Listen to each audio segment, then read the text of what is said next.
Hello and welcome back for another terrifying story. Let's not waste any time and get right into tonight's creepy tale. I am one of the 3 technicians operating the morgue in our small town's hospital.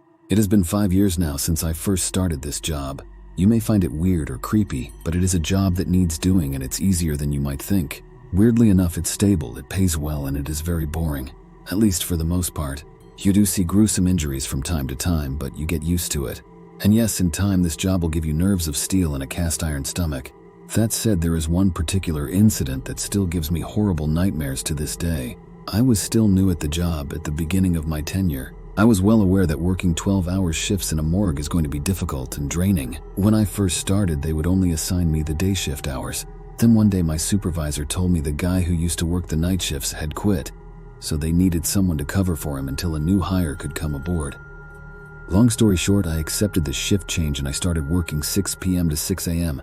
My first couple of weeks with the new schedule went as you would expect, but I must say the night felt really spooky. The passage of time was slow and I often found myself taking walks around the morgue to clear my head. Sometimes I would visit the emergency ward, which was right above us, but I would not leave the hospital mostly because I didn't want to deal with security. I didn't want to be a bother to anyone. One night I was sitting in my desk and drafting a report for a Jane Doe that had overdosed, when I was suddenly called to the emergency ward to pick up a body. I came to find out that there was a terrible accident, and they brought a man in to try and resuscitate him, but his injuries were too great, and their efforts could not revive him. I saw 3 doctors coming out of the intensive care unit. Their medical scrubs were drenched in blood. I got instructions to take the dead body to the morgue, and told me that they had a post-mortem scheduled for the next morning. My line of work is such that seeing dead bodies is routine for me. But this was one of the most heavily mutilated corpses of my career. When I first stepped into the room, my heart stopped. I got lightheaded before my vision started shaking. This pure guy's body looked like it had passed through a shredder. There was blood all over the operating table. Ripped flesh was gushing out of the cuts on his legs and hands. Skin peeled back, muscle torn out, and bone fractured to shards. But none of it was the disturbing part that gave me nightmares. When I finally looked at the man's face, a chill went down my spine that froze me in place. He was looking at me. His head was facing me with eyes open, gazing at my soul. His mouth was frozen in an expression of pure agony. It sounds silly, but this man was staring right at me. His eyes were cold and dead still, but for a moment I thought he blinked. Leaving a deceased patient in this state is not a normal procedure. You were meant to close the person's eyes after passing. I can't imagine all 3 of them would forget about this, especially when he looks like these. I was so lost in the moment that I did not hear my colleague talking to me. Then I nearly jumped out of my lab coat as soon as he patted me on the back. Come on, man, it's not the time nor the place for daydreaming. They will need to use the room soon. I turned around and looked at the corpse one more time before I zipped his bag up and started pushing the stretcher to the elevator to get him down to the morgue.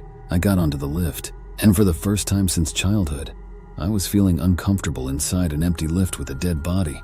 After reaching the morgue, I unzipped the body bag, and once again that horrific face came out.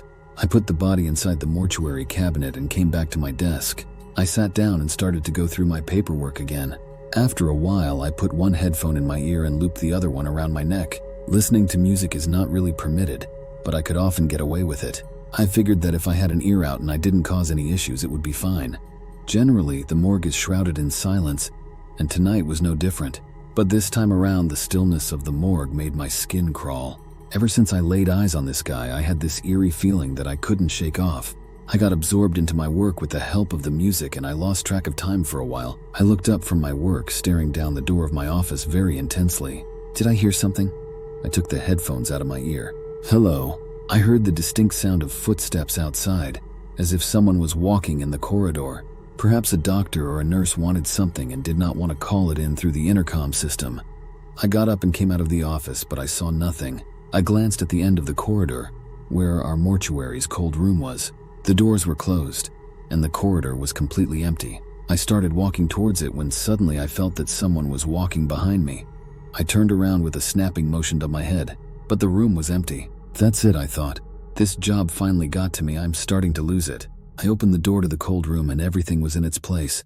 Only the door of the 3rd mortuary cabinet was wide open. This is the same cabinet where I placed the man's dead body a few hours back. A sense of fear enveloped me, but I had to make sure. I reached in and pulled out the stretcher, half expecting the worst. The man's body was still lying on it, but this time his mouth was no longer frozen in that horrific expression. It was closed. Did I imagine it? It almost seems like he is grinning at me. I am getting this weird feeling that he is looking at me with his dead eyes and smirking at me. You know what, screw this, I'm going home, I said out loud. I immediately pushed the stretcher back inside and closed the door. Thoughts and emotions raced through my head like a storm. That's it, I'm going home. I'm going to call my supervisor and make up a story about feeling sick or something. I don't think they will fire me over this. I walked through the room as fast as I could. I reached and grabbed the doorknob and I instantly froze when I heard a sound coming from behind me. Almost instantly, my neck snapped back, eyes pinned on the source of the sound.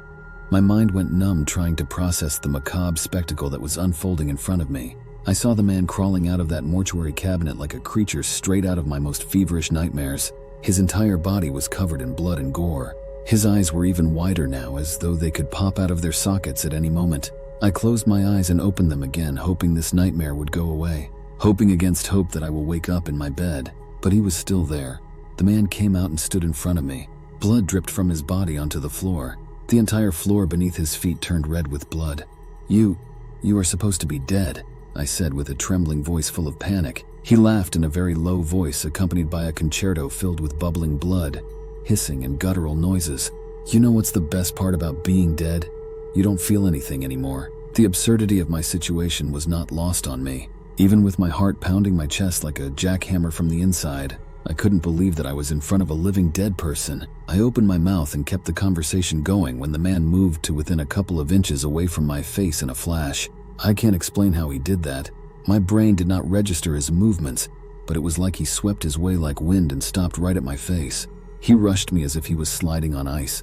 And there we were, face to face, looking at each other, eye to decomposing eye. I didn't know what to do, but our staring contest was unbearable. I had to do something, and I did the only thing I could think of. I asked him, "What do you want? Please let me help you." The man now looked up with eyes fogged by rigor mortis. "I was poisoned. Tell them. You must tell them. She must face justice." I was about to ask him who had poisoned him, but suddenly the lift door opened and I turned back. I saw my colleague coming towards the main room, along with the chief medical examiner and a doctor. "You still here?" he said. "Your shift finished an hour ago." I looked back at the mortuary cabinet and everything appeared normal, like nothing happened here, as if everything was a bad dream I just woke up from. They must have sensed that something was off. "Go home and get some rest. We gotta do this all over again tomorrow," he said. I started to walk to the office to pick up my things, but before going inside I turned around and told them, "I don't know why, but I felt like there was some other reason behind this man's death. He didn't just die because of the accident." They all gave me a surprised look, but I got inside, took my bag and left for home. The next morning I got a phone call from my colleague. Before I could even finish saying hello, he asked me, "How did you know?" I mean, it anyway would have come out in the post-mortem report, but how come you were so sure? At first I failed to understand what he meant, so I asked, "What are you talking about?" My coworker replied, "That man, the dead body recovered from the road accident last night. Traces of poison have been found in his stomach. Doctors are saying he was poisoned before he got into the car. This is now a criminal case. Cops are all over the hospital." I started to sweat like hell. That means it all actually happened. The man's ghost was there in front of my eyes. I sat down on the chair nearby. It took me time to deal with the fact that I have not only experienced a supernatural occurrence, but also talked to the haunting spirit of a dead man. The policeman arrested his girlfriend for poisoning him. I realized that by saying she, the man's spirit was actually referring to his girlfriend. That woman's court case continued for a while. I would read updates in the local press. It took weeks of proceedings, with the lawyers having to go back and forth several times. Apparently she claimed she was abused, and then she was proven to have lied about it. A number of audio files were found on that guy's cell phone painting her as the definitive abuser of the relationship, and him as the victim of abuse and murder by poison. She tried to disguise it as a tragic accident, and then again as self-defense or a retaliation for abuse. I thought about quitting, but I decided against it. I didn't leave my job after this incident, as I was working on another night shift. It just so happened that I was working on the day this woman got sentenced for first-degree murder charges. On that date, the ghost of that man visited me for one last time. I just finished placing another corpse inside a refrigerated cabinet. As I turned to go to my office, I saw that man standing in front of the lift. This time his eyes were serene and peaceful, with a smile on his face. His body was disfigured like before, but his face did not appear as fearful as before. I just stood there dumbfounded. I never expected that he would visit me again. I secretly hoped that I had hallucinated all of this. He was just looking at me unmoving, and then he was gone. He had vanished, and almost instantly, an ice-cold breeze blew through the basement of the hospital carrying the whispered words, "Thank you."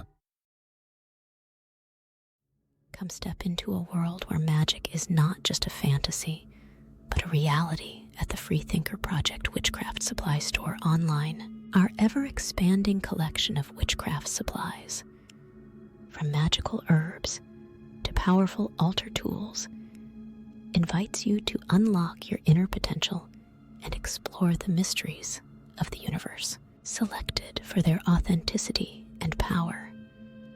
Each item is a gateway to personal transformation and magical discovery. Join our community of seekers and believers. Read through our Book of Shadows and enjoy the ever-growing content at freethinkerproj.com. We ship worldwide, so you can begin your journey into the mystical today. Let the ritual begin.